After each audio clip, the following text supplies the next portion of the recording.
Hello students. इस section में हम बात करने जा रहे हैं theories regarding the organization of shoot and root apex in plants। Anatomy branch का ये इम्पोर्टेंट क्वेश्चन है, तो आगे हम दोनों थ्योरीज को एक्सप्लेन करेंगे। पहले है theories regarding the organization of shoot apex। shoot apex के लिए कौन कौन सी थ्योरी दी गई थी कि उसके ऑर्गेनाइजेशन के लिए जो थ्योरीज रेस्पॉन्सिबल है। बेसिकली 3 थ्योरीज यहाँ पे हैं जिनको हमने पढ़ना है। पहली थ्योरी जो है that's called apical cell theory. Apical cell theory जो है ये सबसे पहले एक बायोलॉजिस्ट हॉफमिस्टर और दूसरे का नाम नागेली है, इन्होंने दी थी। और उनका स्टेटमेंट क्या है कि वो इसमें क्या कहते हैं कि ये जो एपिकल सेल थ्योरी है इसमें ऊपर वाले रीजन में शूट एपेक्स में एक सेल होती है जिसको हम एपिकल सेल कहते हैं। यही एपिकल सेल जो है ये कंटिन्यूअसली डिवाइड होके हर किसी शूट एपेक्स का हर कोई पार्ट इससे डेवलप होता है। तो इससे डिवाइड होने के बाद सारे प्लांट्स का जो शूट एपेक्स होगा, दैट शूट एपेक्स जो होगा that will all grow from the basic cell that is called as the apical cell.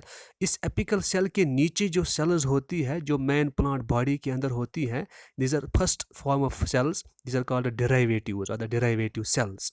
सबसे पहली बनाई जाने वाली एपिकल सेल से जो सेल्स बनते हैं उनको कहते हैं डेरिवेटिव सेल्स। और ये जो थ्योरी है एपिकल सेल थ्योरी ये एप्लीकेबल है खाली एल्गीज, ब्रायोफाइट्स एंड टेरिडियोफाइट्स के लिए, ना लोअर प्लांट्स के लिए। हायर प्लांट्स में ज़्यादातर ये एप्लीकेबल नहीं होती है। इसके बाद दूसरा साइड में डायग्राम बनाया हुआ है। ऊपर वाले साइड में जो सबसे ऊपर जो सेल है इट्स कॉल्ड एपिकल सेल, इसी से हर एक शूट एपेक्स का पार्ट बनेगा। नीचे डेरिवेटिव्स दिखाया गया है। दूसरी थ्योरी जो है दैट्स कॉल्ड हिस्टोजिन थ्योरी। हिस्टोजिन थ्योरी ये सबसे पहले दी थी यानी पुट फॉरवर्ड की थी हेनस्टीन ने। और हेनस्टीन का कॉन्टेक्स्ट क्या है कि वो क्या कहता है, ये थ्योरी जो है हिस्टोजिन थ्योरी शूट एपेक्स जो होता है प्लांट्स में, शूट एपेक्स में उसके अकॉर्डिंग 3 रीजनस होते हैं या 3 हिस्टोजिनस होते हैं। अगर मैं आपको बताऊं हिस्टोजिन क्या होता है तो 2 वर्ड्स का बना हुआ है, हिस्टो एंड जिन। हिस्टो माने टिश्यू एंड जिन माने टू प्रोड्यूस, यानी प्रोड्यूसिंग टिश्यू या producing cells of mass of cells are the tissue producing region. और इसने कहा कि 3 रीजन्स जो होते हैं, पहला रीजन जो होगा उसको कहते हैं डर्मेटोजिन। और डर्मेटोजिन जो होगा ये सबसे बाहर वाली लेयर जो होती है शूट एपेक्स का आउटर मोस्ट लेयर जो होगा, बाहर वाली लेयर जिससे एपिडर्मिस बनती है और एपिडर्मल टिश्यू, एपिडर्मल सिस्टम जो होता है टिश्यू सिस्टम, वो इससे पूरा बनेगा। एपिडर्मिस होगा, कॉर्टेक्स का कुछ सारा रीजन होगा, स्किन जैसी लेयर जो बाहर वाली जो भी पार्ट बारक वाला, ये सारा पार्ट इसी से डर्मेटोजिन से बनता है।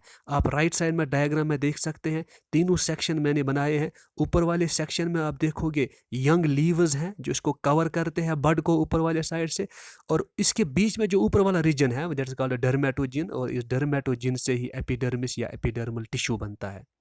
इसके बाद दूसरा रीजन या दूसरा हिस्टोजिन जो है दैट इज कॉल्ड पेरिबिलम। पेरिबिलम को उसने कहा कि ये मिडल वाला रीजन है, बीच वाला पोर्शन है जो किस किस के बीच में आएगा। अगर आप देखोगे डर्मेटोजिन इसके बाहर वाले साइड में आएगा और अंदर वाले साइड में इसका जो लेयर होगा दैट्स कॉल्ड पेलिरूम।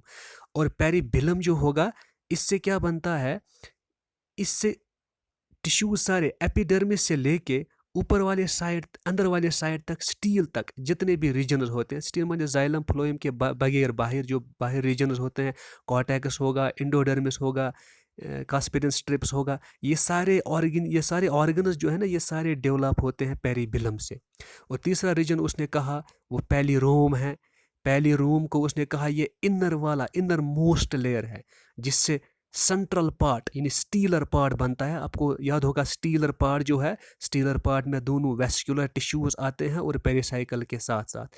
तो आप देखोगे पेरिसाइकल, जाइलम, फ्लोएम, इवन कि मेडुलरी रेज का रीजन जो होगा या सेंट्रल में अगर पिथ केविटी होगी वो सारा इसी से बनता है पेलिरूम से। तो ये 3 हिस्टोजिनस हैं according to histogen theory which was put forward by Hanstein. Right side में डायग्राम है, नीचे वाले अंदर वाले साइड में पेलिरूम है, इसके मिडल वाले साइड में बाहर पेरिबिलम है और बाहर वाले साइड में डर्मेटोजिन है। पूरा शूट एपेक्स जो है ये कवर किया गया है यंग लीव्स से। और इसके बाद तीसरी थ्योरी जो है शूट एपेक्स के लिए वो टोनी का कॉर्पस थ्योरी है। टोनी का कॉर्पस थ्योरी जो है ये एक ऐसी थ्योरी है जो सबसे पहले स्किमिड एक बायोलॉजिस्ट है उसने दी थी। और इसका कॉन्सेप्ट जो है, इसने क्या कहा कि टोनी का कॉर्पस थ्योरी में उसने कहा कि इस थ्योरी में आप देखोगे कि इसमें दो रीजन्स होते हैं, टोनिका और कार्पस, दो अलग अलग रीजन्स हैं। और इनके कॉन्सेप्ट के अकॉर्डिंग क्या है कि सेल्स किस तरह से डिवाइड होती हैं। उसका कॉन्सेप्ट ये था कि शूट अपेक्स में दो लेयर्स हैं, एक लेयर टोनिका है, टोनिका जो लेयर होगी ये बाहर वाले साइड में लेयर होगी। और इसमें आप देखोगे ये सिंगल लेयर्ड होती हैं, एक ही लेयर की सेल्स होती हैं, मल्टी लेयर्ड नहीं होती हैं। और इससे एपिडर्मल सेल्स बनेंगे। और कॉर्पस के जैसे नहीं होती हैं, क्योंकि कॉर्पस में आप देखोगे सेल्स बड़ी होती हैं, टोनिका लेयर में सेल्स छोटी होती हैं। और टोनिका लेयर जो बाहर वाली लेयर सिंगल लेयर जो है ये डिवाइड होगा एंटीक्लिनल डिवीजन से। अगर आपको याद होगा, एंटीक्लिनल डिवीजन एक ऐसा डिवीजन होता है जो जब सेल किसी खास एक ही तरफ में डिवाइड होगी, नई सेल्स ऐड करेंगे एक ही तरफ में, तो उस डिवीजन को कहते हैं एंटीक्लिनल डिवीजन। इसके बाद कॉर्पस लेयर जो है, अंदर वाला लेयर जो है कॉर्पस, इसमें सेंट्रल कोर जो आता है, सेंट्रल वाला रीजन जो आता है। और आप देखोगे इसमें आप देखोगे कि कॉर्पस वाला लेयर जो है इसकी सेल्स बड़ी होती है as compare to the tunica layer. तो ये दोनों साइड से डिवाइड होती है, अंदर वाले साइड में भी नई सेल्स बनाएगा, बाहर वाले साइड में नई सेल्स बनाएगा। तो दोनों डिवीजन होंगे एंटीक्लिनल, यानी एक ही साइड में डिवीजन होगा, पेरिक्लिनल बोथ साइड्स में डिवाइड होगा। तो नई सेल्स दोनों तरफ अंदर वाले साइड में बनेंगी टुवर्ड्स टोनिका और बाहर वाले साइड में बनेंगी। अब इसके बाद theories regarding the organisation of root apex. अब रूट एपेक्स के लिए कौन कौन सी थेरी सजेस्ट हुई है, बेसिकली दो थेरीज हम यहाँ पे पढ़ेंगे। पहली थेरी जो है दैट्स कॉल्ड कॉर्पर कैपी थेरी, कॉर्पर कैपी थेरी। ये सबसे पहले दी थी स्क्यूप ने इन 1917।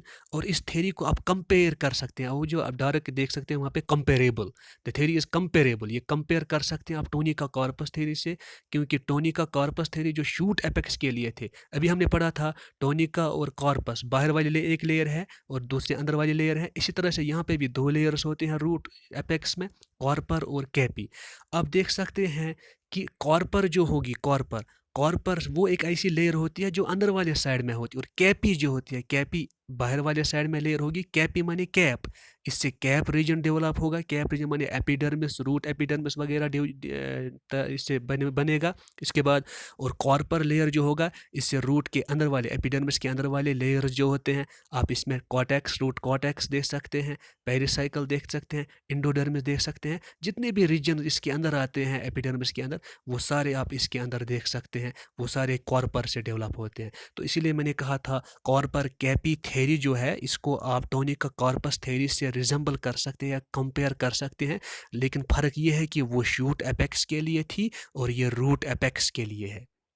अब इसके बाद इम्पोर्टेंट थेरी है quotient centre theory. Quotient centre theory जो है, इस थेरी को सबसे पहले क्लोज ने देखा था, क्लोज ने इसको एक्सप्लेन भी किया था।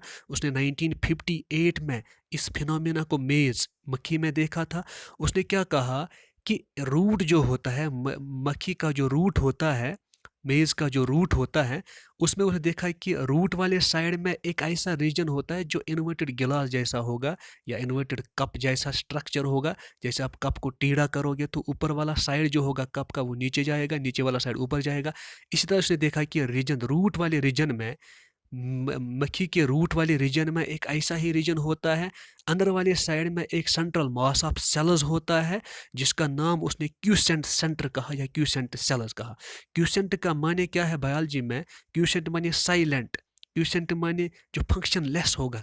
ये सेल्स जो होंगे, ये इनका माइटोटिक एक्टिविटी बहुत कम होती है, नहीं, डिवीजन रेट लो होता है, इनके डिवाइड ज़्यादा नहीं होते हैं, इनका लो डिवीजन रेट होता है, क्योंकि इनके अंदर डीएनए, आरएनए, प्रोटीन कंटेंट जो है वो सारे कम होते हैं। तो यूजुअली ये क्यूसेंट सेंटर में जो सेल्स होंगे ये डिवाइड नहीं होते हैं। और क्यूसेंट सेंटर कहाँ होता है?